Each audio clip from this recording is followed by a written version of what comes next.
Welcome to today's episode of Unplugged by Shape America. I'm your host, Stephanie Morris, and today I have two very special guests with me, Yasmeen Taji-Farouki, who is a Senior Program Manager at Shape America, and Michelle Carter, Director of Educational Content and Programs at Shape America.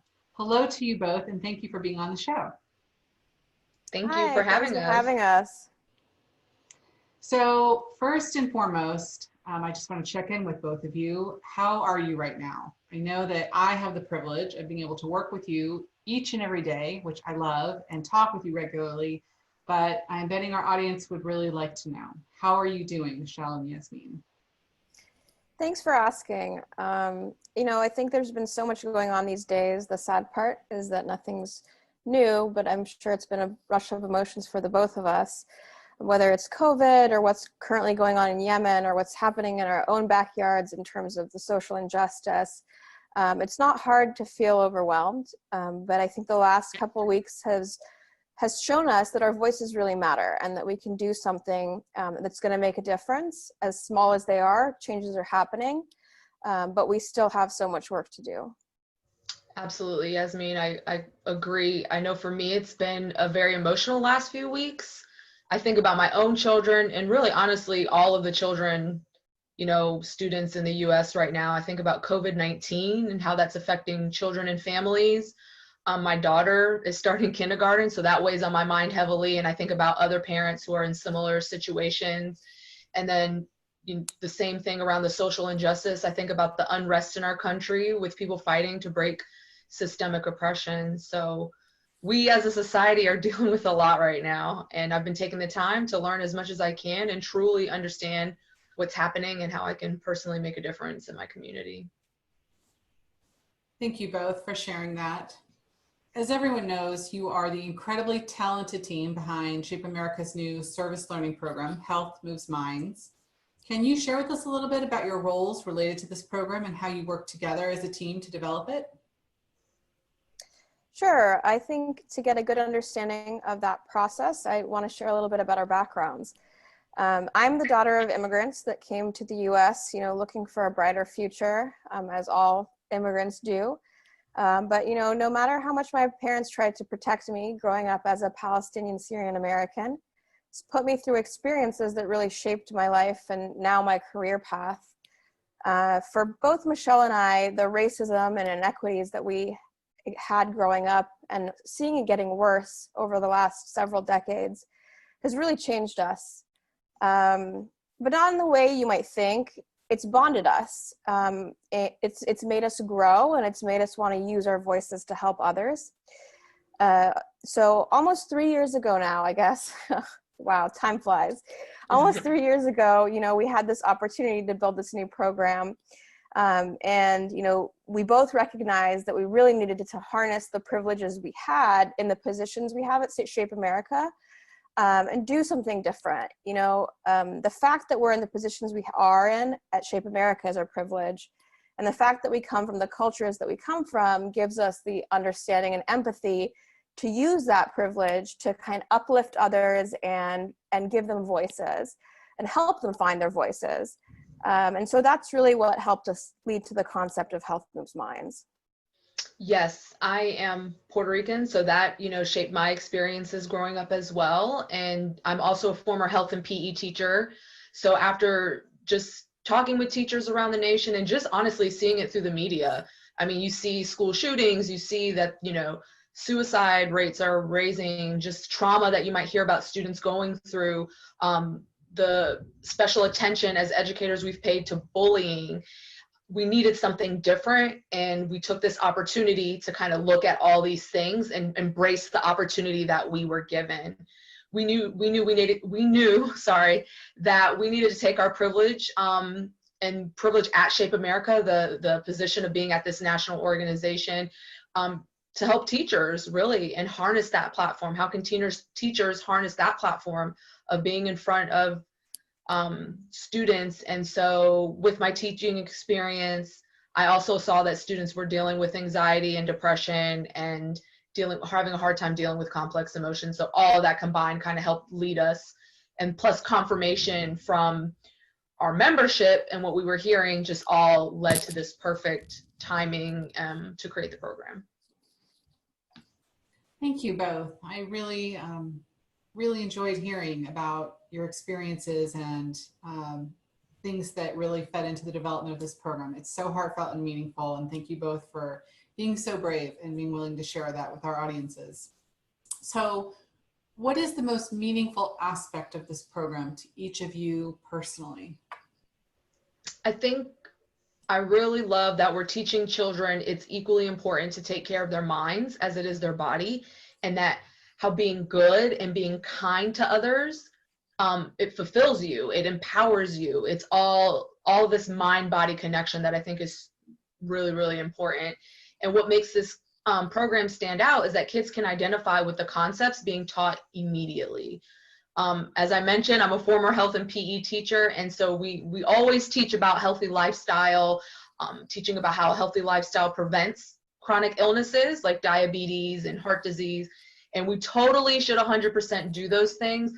But from my experience, it's really hard for students to see themselves that far in the future. Diabetes, high blood pressure, those are things grandma has, older aunts and uncles. It's not me right now. I don't have to worry about that right now. And so kids of all ages are relating to these concepts about dealing with complex emotions because they can feel it right now. And we've been seeing them apply the strategies that teachers are teaching them around Health Moves Minds, and those skills taught in the program, and using them right away. So that's always super exciting to see. Yeah, and I totally agree with Michelle. And I think for me, it's the immediate impact that we're seeing. And, we're teaching kids to be better members of society. We're teaching them to be better members of society for themselves and for others. We use the term kindness in the program, and kindness sounds really fluffy, right? But what we're really teaching is being respectful, being mindful, being compassionate, and being problem solvers, teaching them to think critically.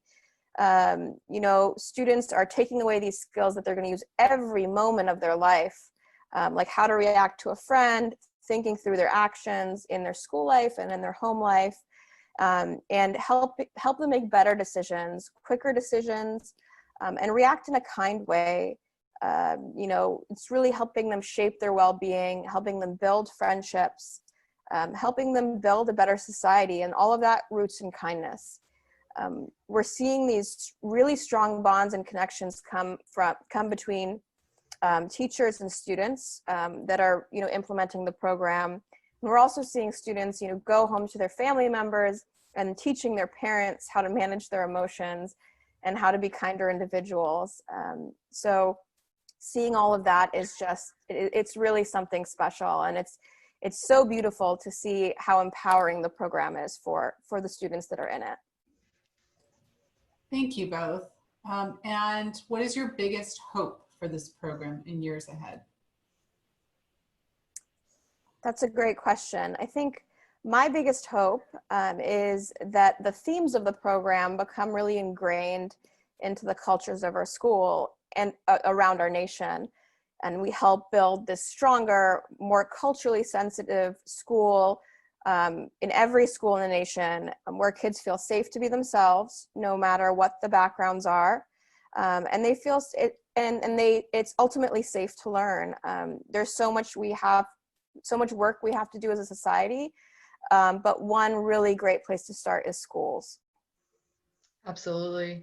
My hope is that we can really help teachers elevate health and physical education, and that our leaders in education will recognize the value of our profession in the development of the whole child.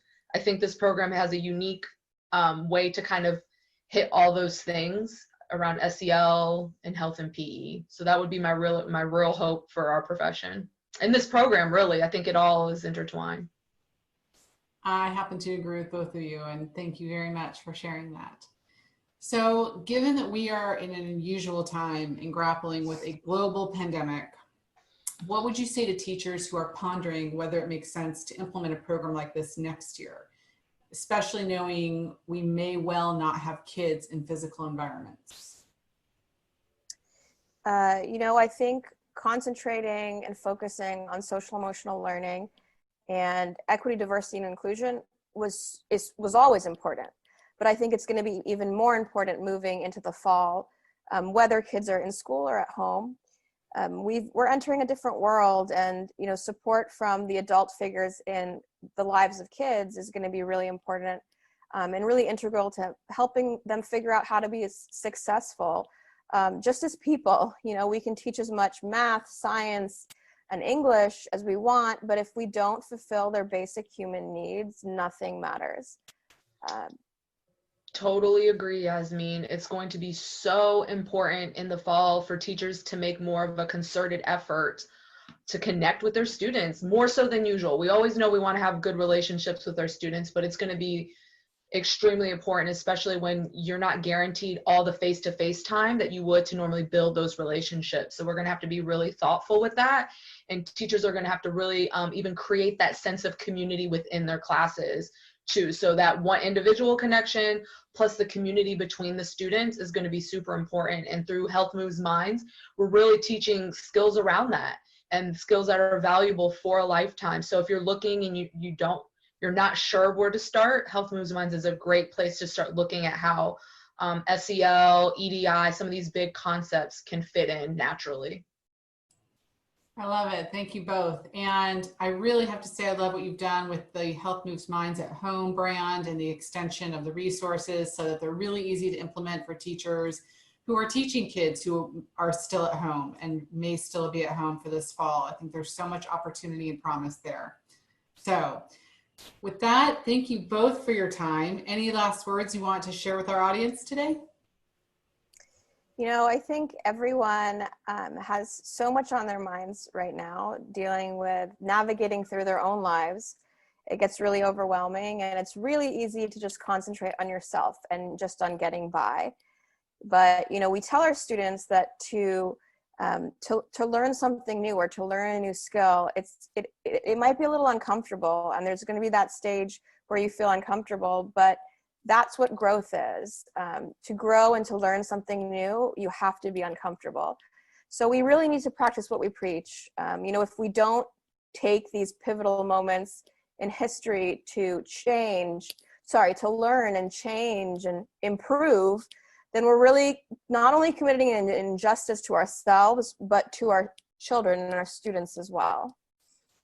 I love that, Yasmeen. You're right on it. If I had to give anything to our audience, probably two things. The first one is you are privileged with this incredible platform. You're a teacher.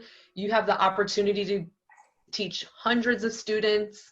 You get to advocate for them, to create bonds with them, and to teach them really, truly important skills. We know that, to be healthier, happy humans. And you're in this position. That's your privilege, that position of power you are to have access to make an influence on your students in the greater community. And you have the opportunity to spread awareness and give your students the opportunity to speak on their own issues to help teach them advocacy. You have that power to really, it sounds like a big extreme, but I really think it to save lives. You have this influential power.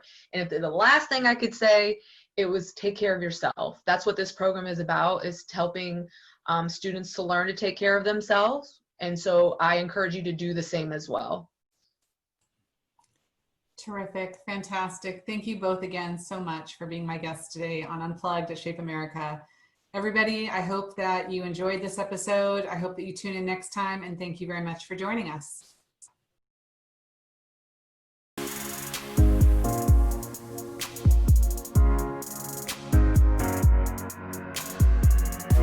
Thank you.